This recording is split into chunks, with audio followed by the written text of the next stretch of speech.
குருதேவர் ஸ்ரீராமகிருஷ்ணரின் அமுத மொழிகள். இந்த உலகம் மாய மாளிகையாக இருக்கலாம், ஆனால் அது ஆனந்த மாளிகை என்றும் சொல்லப்பட்டிருக்கிறது. உடம்பு இருந்தால் என்ன, வாழ்க்கையை ஆனந்த மாளிகையாகவும் ஆக்க முடியும். அவரை விதை சாணக்குவியலில் விழுந்தாலும் அவரை செடிதான் முளைக்கிறது. 8 பாசங்கள் இருந்தால் என்ன, இறையருள் இருக்குமானால் ஒரு கணத்தில் 8 பாசங்களும் அகன்றுவிடும். எப்படி தெரியுமா? 1000 ஆண்டுகளாக இருள் சூழ்ந்த ஓர் அறையில் விளக்கை கொண்டு வந்தால் அந்த கணத்திலேயே இருள் நீங்கிவிடுகிறது. சிறிது சிறிதாக நீங்குகிறது என்பது இல்லையே. ஜாலவித்தைக்காரனை பார்த்ததில்லையா? ஒரு கயிற்றில் ஏராளமான முடிச்சுகள் இட்டு அதன் ஒரு முனையை எங்காவது கட்டுகிறான், மறுமுனையை கையில் பிடித்து கொள்கிறான். கையில் பிடித்திருக்கின்ற முனையை உதறுகிறான். அவ்வளவுதான், எல்லா முடிச்சுகளும் அவிழ்ந்து விடுகின்றன. பிறர் தலைகீழாக நின்று முயன்றாலும் முடிச்சுகள் அவிழாது. குருவின் அருள் இருக்குமானால் எல்லா முடிச்சுகளும் ஒரு கணத்தில் அவிழ்ந்துவிடும். ஆராய்ச்சி செய்யாதே. இறைவனை யார் அறிந்து கொள்ள முடியும்? அவருடைய ஓர் அம்சமே இந்த பிரம்மாண்டம் முழுவதும் என்று நங்கடா சொல்லி கேட்டிருக்கிறேன். ஹாஸ்ராவிடம் கணக்கு போடும் புத்தி சற்று அதிகமாகவே உள்ளது. இவ்வளவு பகுதி உலகமாக ஆகியிருக்கிறது, இவ்வளவு பகுதி பாக்கி இருக்கிறது என்றெல்லாம் கணக்கு போடுகிறான். அவனது கணக்கை கேட்டு எனக்கு தலையே சுற்ற ஆரம்பித்து விடுகிறது. ஒரு சமயம் பகவானை நல்லவர் என்று நினைக்கிறேன், மற்றொரு சமயம் தீயவர் என்று நினைக்கிறேன். அவரை பற்றி எனக்கு என்ன தெரியும்? கடவுளை புரிந்து கொள்ள முடியுமா என்ன? ஒவ்வொருவரும் தத்தம் அறிவிற்கு ஏற்ப ஏதோ சிறிது தெரிந்து கொண்டு தாங்கள் எல்லாவற்றையும் தெரிந்து கொண்டதாக நினைக்கிறார்கள். இறைவனை யாரால் அறிய முடியும்? அறிவதற்கு நான் முயல்வதும் இல்லை. நான் அம்மா என்று மட்டும் அழைக்கிறேன். அவள் என்ன வேண்டுமானாலும் செய்து கொள்ளட்டும். அவளுக்கு விருப்பம் இருக்குமானால் அறிய செய்வாள், விருப்பம் இல்லாவிட்டால் அறிய செய்ய மாட்டாள். பூனைக்குட்டியின் இயல்பை போன்றது என் இயல்பு. அது மியாவ் மியாவ் என்று கத்த மட்டுமே செய்கிறது. தாய்ப்பூனை அது எங்கு வேண்டுமானாலும் கொண்டு போய் வைக்கும். சில வேளைகளில் சமையல் அறையில், சில சமயங்களில் எஜமானின் படுக்கையில் வைக்கும். குழந்தை தாயை விரும்புகிறது. தாய்க்கு எவ்வளவு சொத்து இருக்கிறது என்பது அதற்கு தெரியாது. தெரிந்து கொள்ளவும் அது ஆசைப்படுவதில்லை. எனக்கு தாய் ஒருத்தி இருக்கிறாள், எனக்கென்ன கவலை என்பது அதற்கு தெரியும். வேலைக்காரியின் குழந்தைக்கு கூட தனக்கு அம்மா ஒருத்தி இருக்கிறாள் என்பது தெரியும். அதுவும் எஜமானின் குழந்தையோடு சண்டை வந்தால் நான் என் அம்மாவிடம் சொல்லிவிடுவேன், எனக்கு அம்மா இருக்கிறாள் என்று சொல்லும். என்னுடையது குழந்தை பாவனை. குருதேவர் காளி கோவிலின் முன்னால் படிக்கட்டில் உட்கார்ந்திருந்தார். குருதேவர் தேவியிடம் பேசினார். அம்மா, என் தாயே, ஓங்கார ரூபிணி, அம்மா, இவர்கள் என்னென்னவோ சொல்கிறார்கள், என்னால் எதையும் புரிந்து கொள்ள முடியவில்லை. அம்மா, எனக்கு எதுவும் தெரியாது, உன்னிடம் தஞ்சமடைகிறேன், நான் உன் அடைக்கலம். எனக்கு உன் பாத தாமரையில் சுத்த பக்தியை மட்டும் தா. உலகை மயக்கும் உனது மாயையில் என்னை மூழ்கடித்து விடாதே. அம்மா, சரணம் சரணம். நீ ஒன்றை ஏற்றுக்கொண்டிருக்கிறாய், அது கடவுள் உருவமற்றவர் என்பது, அப்படித்தானே? நல்லது. அசையும் பொருட்களாகவும் அசைவற்ற பொருட்களாகவும் உள்ள உலகம் முழுவதிலும் அவர் உணர்வு வடிவில் வியாபித்துள்ளார். இப்போது அந்த பாவனையிலேயே நிலைத்திரு. பலவந்தமாக பாவனையை மாற்ற தேவையில்லை. எல்லா உணர்வும் இறைவனின் உணர்வே என்பதை படிப்படியாக அறிந்து கொள்வாய். அவர் உணர்வு வடிவினர். குருதேவர் ஸ்ரீராமகிருஷ்ணரின் அமுத மொழிகள்.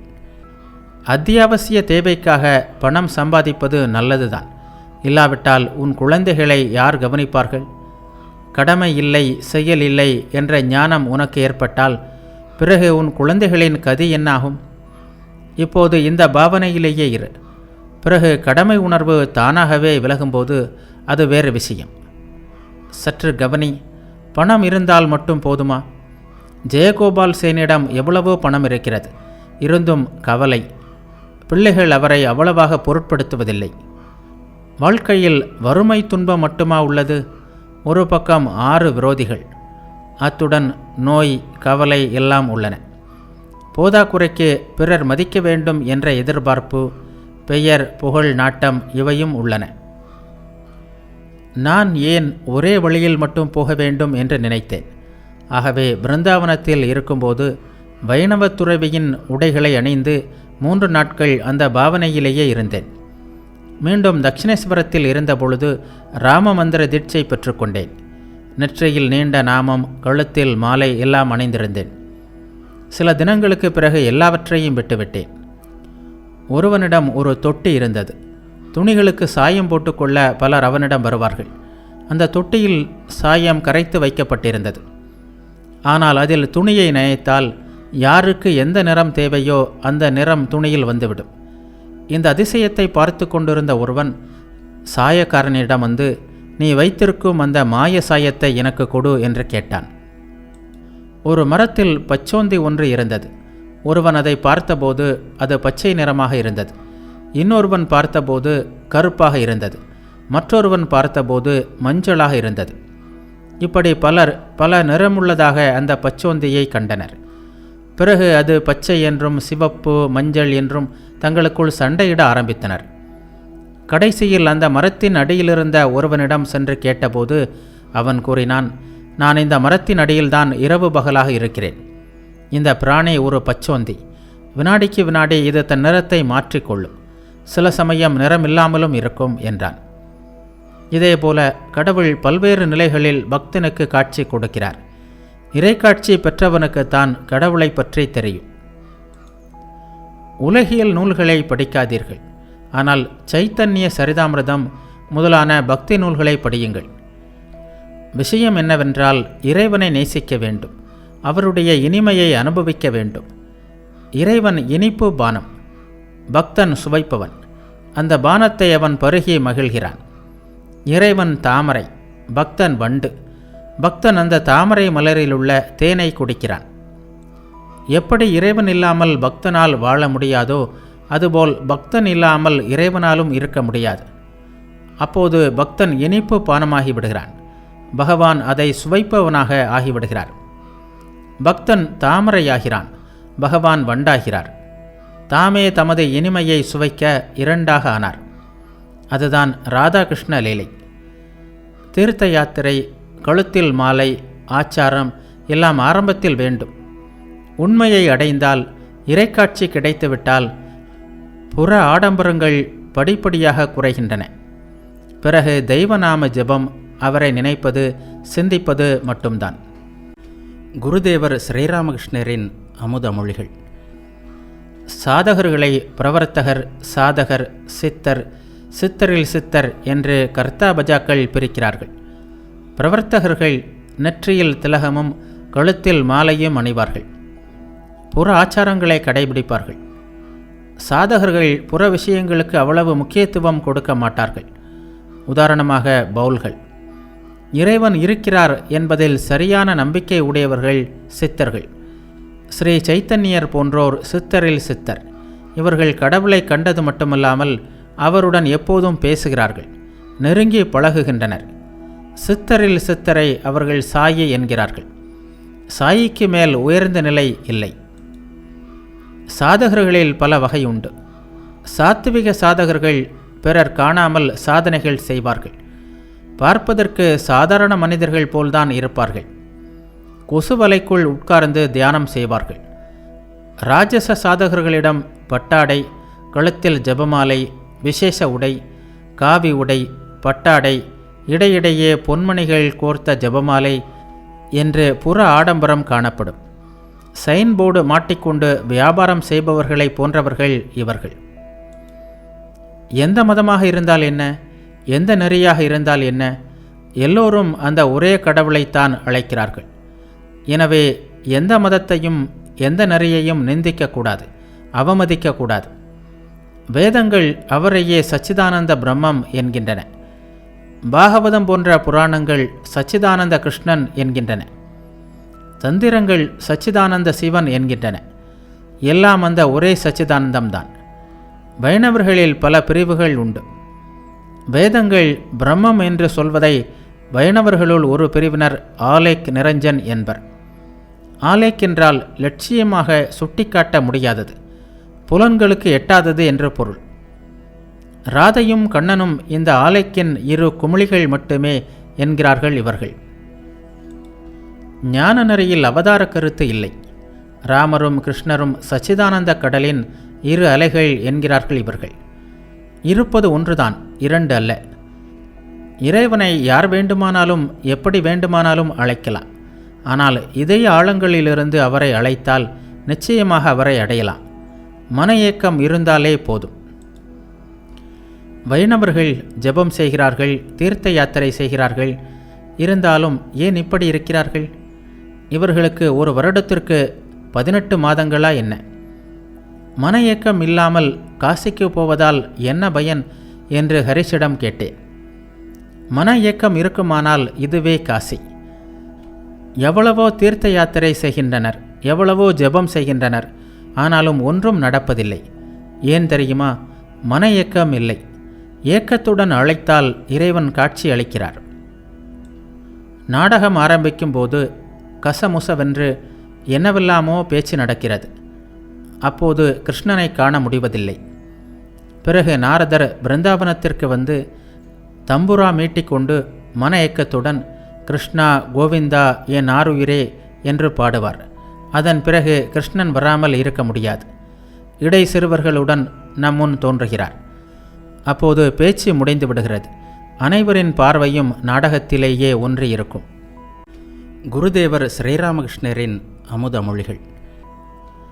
பரந்த மனப்பான்மை படைத்தவர்கள் கிருஷ்ணன், காளி, சிவன், ராமன் என்ற எல்லா தெய்வங்களையும் ஏற்றுக்கொள்கிறார்கள். ஆனால் நிஷ்டா பக்தி ஒன்று உண்டு. கோபியர் மதுராவிற்கு சென்றபோது தலைப்பாகை தரித்த கிருஷ்ணனை கண்டனர். உடனே அவசர அவசரமாக முகத்தை மேலாடையில் மறைத்தபடி தங்களுக்குள், இவன் யாரடி? மஞ்சள் ஆடை உடுத்தி தலையில் மயிலிறகு சூடிய நம் கிருஷ்ணன் எங்கே என்று கேட்டனர். அனுமனிடமும் நிஷ்டா பக்தி இருந்தது. துவாபரயுகத்தில் அவர் துவாரகைக்கு வந்தபோது கிருஷ்ணன் ருக்குமணியிடம், ராம வடிவத்தை காணாவிட்டால் அனுமன் மகிழ மாட்டான் என்று கூறி ராம வடிவத்தை தாங்கி உட்கார்ந்தார். எனது இந்த நிலை யாருக்கு தெரியுமப்பா? நித்தியத்திலிருந்து லீலைக்கு கீழே இறங்கி வருகிறேன். மீண்டும் லீலையிலிருந்து நித்தியத்திற்கு செல்கிறேன். நித்தியத்தை அடைவதுதான் பிரம்ம ஞானம். இது மிகவும் கடினம். உலகியல் புத்தி முற்றிலும் நீங்காமல் பிரம்மஞானம் உண்டாகாது. இமவான் வீட்டில் பார்வதி தேவி மகளாக பிறந்தபோது தந்தைக்கு பல்வேறு காட்சிகளை காட்டி அருளினாள். மகளே, நான் பிரம்ம தரிசனம் பெற விரும்புகிறேன் என்றார் இமவான். அதற்கு பார்வதி, அப்பா, அது உங்கள் விருப்பமானால் அதற்கு சாது சங்கம் வேண்டும். இல்லறத்திலிருந்து விலகி அவ்வப்போது தனிமையில் சாதுக்களுடன் வாழுங்கள் என்றாள். அந்த ஒருமையிலிருந்தே பன்மை வந்துள்ளது. அதாவது நித்தியத்திலிருந்து லீலை. ஒரு நிலையில் பன்மை மறைந்து விடுகிறது, ஒருமையும் மறைந்து விடுகிறது. ஏனெனில் ஒன்று இருந்தாலே இரண்டு வந்து விடுகிறது. இறைவன் இணையற்றவர். அவரை ஊமைகள் கூறி விளக்க முடியாது. இந்த நிலையை இருளுக்கும் ஒளிக்கும் இடைப்பட்ட நிலை எனலாம். இந்த ஒளி நாம் காண்கின்ற ஒளி அல்ல, பௌதிக ஒளி அல்ல. மறுபடியும் இறைவன் என் நிலையை மாற்றும்போது, அதாவது லீலை நிலைக்கு மனத்தை இறக்கி கொண்டு வரும்போது, கடவுள், மாயை, உயிரினங்கள், பிரபஞ்சம் என்று அவரே எல்லாமாக ஆகியிருப்பதை காண்கிறேன். இன்னும் சில வேளைகளில் எஜமானும் அவனுடைய தோட்டமும் போல் தாமே இந்த உலகையும் உயிரினங்களையும் படைத்திருப்பதாக எம்பெருமான் எனக்கு காட்டுகிறார். இறைவனே கர்த்தா, அதாவது செய்பவர். இந்த உலகம், உயிர்கள் எல்லாம் அவருடையவை. இந்த உணர்வே ஞானம். நான் கர்த்தா, அதாவது நான் செய்கிறேன், நான் குரு, நான் தந்தை. இந்த உணர்வு அறியாமை. பணம், காசு, சுற்றத்தார், வீடு, வாசல், மனைவி, மக்கள் எல்லாம் என்னுடையவை என்ற உணர்வு அறியாமை. இறைவா, நீதான் கர்த்தா என்ற உணர்வு ஏற்படாத வரை திரும்ப திரும்ப வர வேண்டும், பிறக்க வேண்டும். நீதான் அனைத்தையும் செய்பவர் என்ற உணர்வு ஏற்பட்டு விட்டாலோ மறுபிறவி கிடையாது. நீதான் நீதான் என்று சொல்லும் வரை நாம் விடுபட முடியாது. வருவதும் போவதுமாக பிறப்பும் இறப்பும் தொடர்ந்து கொண்டே இருக்கும். முக்தி கிடைக்காது. எனது எனது என்று கூறிக்கொள்வதால் நாம் பெரிதாக அடைவதுதான் என்ன? பெரிய மனிதனின் காரியதரிசி இது எங்கள் தோட்டம், இது எங்கள் கட்டில், இது எங்கள் நாற்காலி என்று கூறுகிறான். ஆனால் அந்த பெரிய மனிதன் அவனை வேலையிலிருந்து நீக்கிவிட்டால் ஒரு சாதாரண மரப்பெட்டியை கூட எடுத்து செல்லும் உரிமையை இழந்து விடுகிறான். குருதேவர் ஸ்ரீராமகிருஷ்ணரின் அமுத மொழிகள். நான் எனது என்பவை உண்மையை மூடிக்கொண்டிருக்கின்றன. நாம் உண்மையை உணர அவை நம்மை விடுவதில்லை. அத்வைத ஞானம் ஏற்படாத வரை உணர்வு காட்சி கிடைக்காது. உணர்வு காட்சி கிடைத்தால் பிறகு நித்தியானந்தம். பரமஹம்ச நிலையில் இந்த நித்தியானந்தம் அனுபவம் ஆகிறது. ஞான நெறி அவதார கருத்தை ஒப்புக்கொள்வதில்லை. அந்த நெறியின்படி சைத்தன்யர் இரண்டற்ற பிரம்மத்தின் ஓர் நீர்க்குமிழி மட்டுமே. உணர்வு காட்சி என்பது என்ன? இருண்ட அறையில் தீக்குச்சியை பற்ற வைத்ததும் திடீரென்று ஒளி ஏற்படுகிறதே, அது போன்றது. பக்தி நெறியினர் அவதாரத்தை ஒப்புக்கொள்கின்றனர். கர்த்தாபஜா சம்பிரதாயத்தை சேர்ந்த ஒரு பெண் என் நிலையை பார்த்து, சுவாமி, உங்களுக்கு உண்மையின் காட்சி உள்ளே கிடைத்திருக்கிறது. இனி இந்த ஆடுவது பாடுவது எல்லாவற்றிலும் அதிகமாக ஈடுபடாதீர்கள். திராட்சை பழத்தை மென்மையான பஞ்சில் மிகவும் கவனமாக வைத்து பாதுகாக்க வேண்டும். இந்த மனிதருக்குள் மாணிக்கம் இருக்கிறது என்றாள். நான் சாப்பிடும்போது அவள், சுவாமி, என்ன நீங்கள் சாப்பிடுகிறீர்களா அல்லது வேறு யாருக்காவது சாப்பாட்டை ஊட்டுகிறீர்களா என்று கேட்பாள். மருமகள் கருவுற்றால் அவள் வீட்டு வேலைகளில் ஈடுபடுவதை மாமியார் படிப்படியாக குறைக்கிறாள். இறைவனுடைய காட்சி ஏற்பட்டதற்கு அடையாளம் செயல்கள் சிறிது சிறிதாக குறைந்து கொண்டே வருவதாகும். இந்த நான் என்ற உணர்வுதான் இறைவனை காண முடியாமல் திரையிட்டு மறைத்து வைத்திருக்கிறது. இந்த நான் எவ்வளவு தூரம் மறையுமோ அவ்வளவு தூரம் இறை நான் நம்மிடம் வரும். குடத்தில் மண் அதிகமாகும் அளவுக்கு தண்ணீர் குறைவாக கொள்ளும் என்று கேதார் கூறுவார். கிருஷ்ணர் அர்ஜுனனிடம், சகோதரா, 8 சித்திகளில் ஒன்றை பெற்றாலும் நீ என்னை அடைய முடியாது. இவை சிறிது ஆற்றலை தரலாம். நோய் போக்குவது, தடைகளை போக்குவது, ஏவலை விலக்குவது, மருந்து கொடுப்பது போன்ற ஆற்றலை நீ சிறிது பெறலாம். அதனால் மக்களுக்கு சிறிது நன்மை ஏற்படும். என்ன அப்படித்தானே? ஆகவேதான் நான் தேவியிடம் தூய பக்தியை மட்டும் கேட்டேன், சித்திகளை கேட்டதில்லை. அதாவது இறைவனுடைய திருவடி தாமரைகளில் பக்தி செய்வதுதான் சாரம், மற்றவையெல்லாம் பயனற்றவை. பரிசமணி தீண்டினால் 8 உலோகங்களும் பொன்னாக மாறுகின்றன. அதேபோல் சக்கிலியன், சண்டாளன் என்று யாரானாலும் ஹரிநாமத்தை சொன்னால் தூய்மையடைகிறான். ஹரிநாமம் சொல்லாவிட்டால் 4 ஜாதியினரும் சண்டாளர்களே. தொடக்கூடாததான தோலை கூட பதம் செய்துவிட்டால் பிறகு கோயிலுக்குள் எடுத்து செல்லலாம்.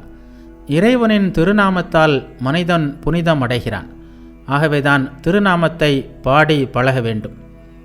மரண வேளையில் குடும்பம், குழந்தைகள், உயிர் எழுதுவது என்று உலகத்தை பற்றிய எண்ணங்களே மனதில் வரும். இறைவனை பற்றிய நினைப்பே வராது. நாம ஜெபம், திருநாமத்தை பாடி பழகுதல் இவைதான் வழி. இந்த பயிற்சி இருந்தால் மரண வேளையில் இறைவனின் திருநாமம் நாவில் வரும். பூனை பிடிக்க வந்தால் கிளி கீ கீ என்றுதான் கத்தும். ராம் ராம், ஹரே கிருஷ்ணா என்றெல்லாம் சொல்லாது. மரணத்திற்கு தயாராகிக் கொள்வது நல்லது. இறுதி நாட்களில் தனிமையில் இருந்து இறைவனை தியானிக்க வேண்டும். அவருடைய திருநாமத்தை ஜெபிக்க வேண்டும். குளிப்பாட்டிய பின் யானையை கொட்டிலில் கட்டினால் அது உடம்பில் மண்ணையும் சேற்றையும் பூசிக்கொள்ள முடியாது. குருதேவர் ஸ்ரீராமகிருஷ்ணரின் அமுத மொழிகள். தனிமையில் அமர்ந்து இறைவனை நினைக்கவும் நாம ஜெபம் செய்யவும் சொல்கிறேன். அதன் காரணம் என்ன தெரியுமா? இரவு பகலாக குடும்ப வாழ்க்கையில் இருக்கும்போது அமைதியின்மை ஏற்படுகிறது. பாருங்களேன், ஓர் அடி நிலத்திற்காக சகோதரர்கள் அடித்து கொண்டு இரத்தம் சிந்துகின்றனர். மண், பெண், பணம், இந்த 3ற்காகவும் தான் இவ்வளவு அடிதடியும் குழப்பங்களும் என்று சீக்கியர்கள் சொல்வதுண்டு. நீங்கள் குடும்பத்தில் இருக்கிறீர்கள், அதற்காக பயம் ஏன்? ராமர் இல்லறத்தை துறக்க நினைத்தபோது தசரதர் மனக்கவலையுடன் வசிஷ்டரை சரணடைந்தார். வசிஷ்டர் ராமரிடம், ராமா, நீ ஏன் இல்லறத்தை துறக்க வேண்டும்? சற்று ஆலோசித்து பார்ப்போம். உலகம் இறைவனிலிருந்து வேறுபட்டதா என்ன? எதை துறப்பாய் அல்லது எதைத்தான் ஏற்றுக்கொள்வாய்? இறைவனை தவிர எதுவுமே இல்லையே. இறைவன், மாயை, உயிரினங்கள், உலகம் என்று அவரே எல்லாமாக விளங்குகிறார் என்றார். சாதனை காலத்தில் இந்த உலகம் மாய மாளிகை. ஞானம் பெற்ற பிறகு, இறைக்காட்சிக்கு பிறகு அதுவே ஆனந்த மாளிகை ஆகிவிடுகிறது. வைணவ சாஸ்திரம் நம்பிக்கையினால் இறைவனை அடையலாம், விவாதம் இறைவனை நம்மிடமிருந்து வெகு தூரம் விலக்கி வைக்கிறது என்று கூறுகிறது. வேண்டுவதெல்லாம் நம்பிக்கை மட்டுமே. கிருஷ்ணகிஷோரிடம்தான் என்னவொரு நம்பிக்கை? பிருந்தாவனத்தில் தாழ்ந்த வகுப்பை சேர்ந்த ஒருவன் அவருக்கு கிணற்றிலிருந்து தண்ணீர் எடுத்து கொடுத்தான். அவனிடம் சிவநாமத்தை உச்சரிக்க சொல்லிவிட்டு அந்த தண்ணீரை அவர் குடித்தார். இறைநாமம் சொல்லிவிட்டான். இனி அவன் தாழ்ந்த ஜாதே இல்லை என்றார். வாயால் சொன்னால் மட்டும் போதாது, உறுதியாக உணர்ந்தால்தான் பயன் உண்டாகும். சாதனையால் மனம் தூய்மை அடையும் போது இறைவன்தான் எல்லாம் செய்பவர், மனம், புத்தி, பிராணன் எல்லாம் அவரே என்ற சரியான உணர்வு வருகிறது. நான் வெறும் எந்திரம் மட்டுமே. நீயே யானையை சேற்றில் சிக்க வைத்தாய், முடவனை மலையை கடக்க வைப்பதும் நீயே. புறச்சரணம் போன்றவற்றை நம்மை செய்ய வைப்பது இறைவனே என்பதை மனம் தூய்மையாகும்போது உணர்கிறோம். உன் வேலைகளை நீயே செய்கிறாய், ஆனால் தான் செய்வதாக கூறுகிறான் மனிதன். இறைவனை கண்டுவிட்டால் எல்லா சந்தேகங்களும் அகல்கின்றன. அப்போது காற்று சாதகமாக வீசுகிறது. தனக்கு சாதகமாக காற்று வீசும்போது படகோட்டி பாயை விரித்துவிட்டு துடுப்பை மெல்ல பிடித்து கொள்ள மட்டுமே செய்கிறான். நிம்மதியாக புகைப்பிடிக்கிறான். அதுபோல் பக்தன் கவலையற்று இருக்கிறான். சிவநாத்திடம் ஒரு பெரிய குறை உள்ளது. சொன்ன சொல்லை அவர் காப்பாற்றுவதில்லை. தட்சிணேஸ்வர காளி கோவிலுக்கு வருவதாக என்னிடம் ஒரு முறை சொன்னார். ஆனால் வரவும் இல்லை, எதுவும் சொல்லி அனுப்பவும் இல்லை. இது சரியல்ல. உண்மை பேசுவதுதான் கலியுகத்தில் தவம் என்று சொல்வார்கள். சத்தியத்தை உறுதியாக பற்றி கொண்டால் இறை அனுபூதி கிடைத்துவிடும். சத்தியத்தில் பிடிப்பு இல்லாவிட்டால் படிப்படியாக எல்லாம் அழைந்துவிடும். அதனால்தான் வெளிக்கு போக வேண்டும் என்று எப்போதாவது சொல்லிவிட்டேனானால் அந்த உணர்ச்சி ஏற்படாவிட்டாலும் கூட கையில் தண்ணீர் சம்புடன் ஒரு முறை சவுக்குத்தோப்பை நோக்கி போய் வருகிறேன். எங்கே எனக்கு சத்தியத்தின் மீது உள்ள பிடிப்பு தளர்ந்து விடுமோ என்ற பயமே இதற்கு காரணம். குருதேவர் ஸ்ரீராமகிருஷ்ணரின் அமுத மொழிகள். எனக்கு சத்தியத்தின் மீது உள்ள பிடிப்பு நிலை வந்த பிறகு கையில் பூக்களை வைத்து கொண்டு தேவியிடம், அம்மா, இதோ உனது ஞானத்தை எடுத்துக்கொள், இதோ உனது அஞ்ஞானத்தை எடுத்துக்கொள், எனக்கு தூய பக்தியை கொடு. தாயே, இதோ உனது தூய்மை எடுத்துக்கொள், இதோ உனது தூய்மையின்மை எடுத்துக்கொள், எனக்கு சுத்த பக்தியை கொடு. தாயே, இதோ உனது நன்மை எடுத்துக்கொள், இதோ உன்னுடைய தீமை எடுத்துக்கொள், எனக்கு சுத்த பக்தியை கொடு.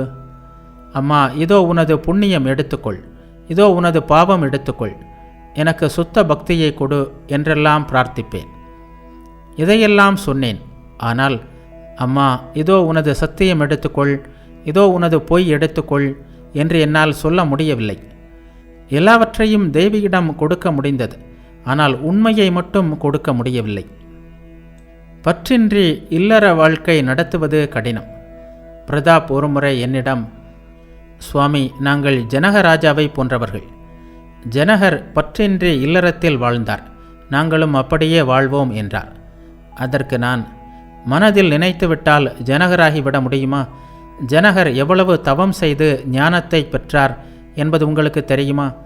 தலைகீழாக கால்களை மேலே தூக்கி வைத்து கொண்டு பல ஆண்டுகள் மிக கடுமையான தவம் செய்து இறையனுபூதி பெற்ற பிறகுதான் இல்லற வாழ்க்கைக்கு திரும்பினார் என்று கூறினேன்.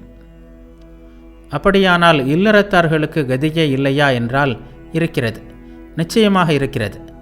சில நாட்கள் தனிமையில் சாதனை செய்ய வேண்டும். அப்போது பக்தி கிடைக்கும், ஞானம் கிடைக்கும். அதன் பிறகு இல்லறத்தில் ஈடுபட்டால் குற்றமில்லை. தனிமையில் சாதனை செய்யும்போது இல்லறத்திலிருந்து அடியோடு விலகியிரு. மனைவி, மகன், மகள், தாய், தந்தை சகோதரன், துறவி, உறவினர் யாரும் அருகில் இருக்கக்கூடாது.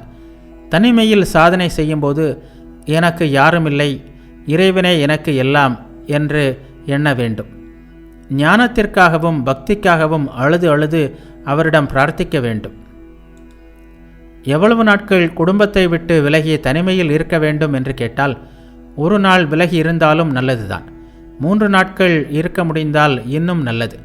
12 நாட்கள், 1 மாதம், 3 மாதங்கள், ஓராண்டு என்று யாருக்கு எவ்வளவு முடிகிறதோ அவ்வளவு காலம் தனித்து இருக்கலாம். ஞானமும் பக்தியும் பெற்ற பின்னர் இல்லறத்தில் இருந்தால் அவ்வளவு பயமில்லை. கையில் எண்ணெய் பூசிக்கொண்டு பலாப்பழத்தை அறுத்தால் கையில் பிசின் ஒட்டாது. கண்ணாமூச்சி விளையாட்டில் தாச்சியை தொட்டுவிட்டால் பிறகு பயமில்லை. ஒருமுறை பரிசமணியை தொட்டு பொன்னாகிவிடு. பொன்னாக மாறிய பின் 1000 ஆண்டுகள் மண்ணில் புதைந்து கிடந்தாலும் மண்ணை தோண்டினால் பொன்னாகவே இருப்பாய். பாலை போன்றது மனம். இந்த மனத்தை இல்லறமாகிய தண்ணீரில் வைத்தால் பாலும் தண்ணீரும் கலந்துவிடும். ஆகவே பாலை தனியிடத்தில் வைத்து தயிராக்கி கடைந்து வெண்ணெய் எடுக்க வேண்டும். தனிமையில் சாதனைகள் செய்து மனமாகிய தயிரிலிருந்து ஞானம், பக்தி என்ற வெண்ணெயை கடைந்தெடுக்க வேண்டும். அந்த வெண்ணெயை இல்லறமாகிய தண்ணீரில் சுலபமாக வைத்திருக்கலாம். அந்த வெண்ணெய் இல்லறமாகிய தண்ணீருடன் ஒருபோதும் கலக்காது. இல்லற தண்ணீரின் மீது ஒட்டிக்கொள்ளாமல் மிதக்கும். குருதேவர் ஸ்ரீராமகிருஷ்ணரின் அமுத மொழிகள். நீங்கள் இடம் பிடித்து விட்டீர்களா? இதை கேளுங்கள். 2 சாதுக்கள் சுற்றுப்பயண வழியில் ஒரு நகரத்தை அடைந்தார்கள். ஒருவர் வீதிகள், கடைகள், வீடுகள் அனைத்தையும் பிரமித்து போய் பார்த்து கொண்டிருந்தார். அந்த வேளையில் மற்ற சாதுவை அவர் சந்திக்க நேர்ந்தது. அந்த சாது அவரிடம், ஆமாம், இப்படி பிரமிப்புடன் நகரை பார்த்து கொண்டிருக்கிறீர்களே, உங்கள் மூட்டை முடிச்சுக்கள் எல்லாம் எங்கே என்று கேட்டார். அதற்கு முதல் சாது, முதலில் நான் இடம் பிடித்து அதில் மூட்டை முடிச்சுக்களை வைத்துவிட்டு அறையை பூட்டிக்கொண்டு கவலையில்லாமல் வெளியே கிளம்பியிருக்கிறேன். இப்பொழுது நகரின் அழகை ரசித்தபடியே சுற்றுகிறேன் என்று பதில் கூறினார். அதனால்தான் நீங்கள் இடம் பிடித்து விட்டீர்களா என்று உங்களை கேட்கிறேன். சிவநாத் பல தொல்லைகளில் மாட்டிக்கொண்டிருக்கிறார். அவர் பத்திரிகைக்கு எழுத வேண்டியுள்ளது. மேலும் பல வேலைகளில் ஈடுபட்டுள்ளார். உலக விவகாரங்களில் ஈடுபட்டாலே அமைதி என்பது போய்விடுகிறது. பல்வேறு எண்ணங்களும் கவலைகளும் சூழ்ந்து கொள்கின்றன. ஓரிடத்தில் மீனவர்கள் மீன் பிடித்து கொண்டிருந்தார்கள். அப்போது பருந்து ஒன்று சட்டென்று வந்து ஒரு மீனை கொத்தி எடுத்து சென்றது. மீனை கண்டதும் நூற்றுக்கணக்கான காகங்கள் பருந்தை துரத்தலாயின. பருந்து எந்த திசையில் பறந்தாலும் அந்த திசையில் காகங்கள் துரத்தின. கடைசியில் என்ன செய்வதென்று அறியாமல் திகைத்த போது அதன் அலகிலிருந்து மீன் கீழே விழுந்தது. அவ்வளவுதான். காகங்கள் மீன் விழுந்த இடத்தை நோக்கி பாய்ந்தன. பருந்தை விட்டுவிட்டன. இந்த மீன்தான் இவ்வளவு குழப்பத்திற்கும் காரணம். இப்போது மீன் என்னிடம் இல்லை, நான் நிம்மதியாக இருக்கிறேன் என்று எண்ணிக்கொண்டது பருந்து. எதுவரை நம்மிடம் மீன் இருக்குமோ, அதாவது ஆசைகள் இருக்குமோ, அதுவரை உலக விவகாரங்கள் இருக்கும். அவற்றால் உண்டாகக்கூடிய துன்பம், கவலை, அமைதியின்மை ஆகியவையும் கூடவே இருக்கும். ஆசைகளை விட்டால் உடனேயே செயல்கள் நம்மிலிருந்து அகன்று விடுகின்றன. அமைதி கிடைக்கிறது.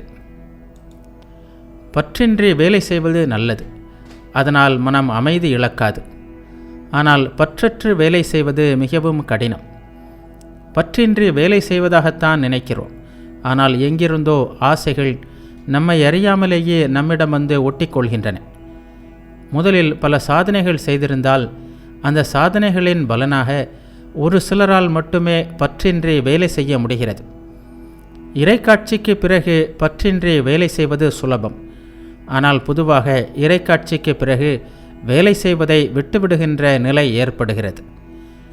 நாரதர் போன்ற ஏதோ இரண்டொருவர் மட்டுமே மக்களுக்கு போதிப்பதற்காக வேலைகளில் ஈடுபடுகின்றனர்.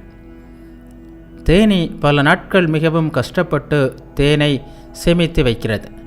ஆனால் அந்த தேன் அதற்கு உணவாவதில்லை. யாரோ ஒருவன் வந்து கூட்டை உடைத்து தேனை எடுத்து சென்று விடுகிறான்.